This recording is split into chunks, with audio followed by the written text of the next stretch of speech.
Je donne la parole à la coordinatrice des Verts, Caroline Rose. Caroline. Merci Madame la Présidente, merci Madame Bury, merci pour votre intervention. La commission d'enquête que le Parlement européen vient de mettre en place n'est pas le premier signal que reçoit la Commission.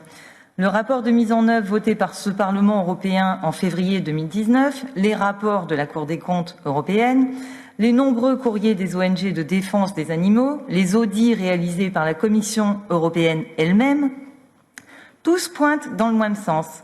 La loi européenne est mal appliquée et elle est insuffisante pour garantir que les animaux ne souffrent pas pendant le transport. Je vais prendre un exemple. Ce rapport d'un audit effectué par la Commission européenne en France en 2017, il est accablant.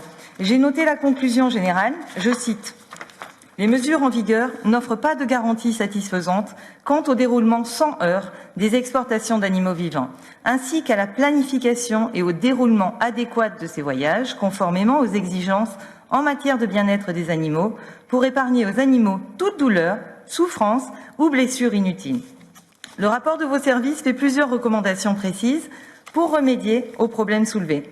Alors je vais me poser une question.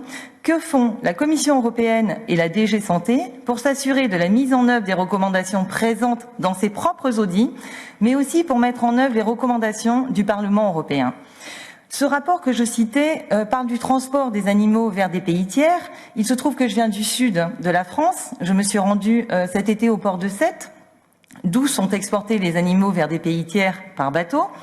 Lorsqu'ils sont transportés par bateau, les animaux peuvent rester des dizaines de jours sans sortir, exposés à des températures extrêmes. Les bateaux qui servent sont parfois homologués par des pays de l'Union européenne alors que d'autres pays ne les acceptent plus. Il n'y a pas nécessairement de vétérinaires ou d'observateurs à bord. Donc, une fois que les animaux sont embarqués sur le bateau, il n'y a plus aucun contrôle. Les ONG de défense des animaux donc, ont montré les souffrances que subissaient les animaux sur ces bateaux. Alors, est-ce que la DG Santé dispose-t-elle de données sur les sujets?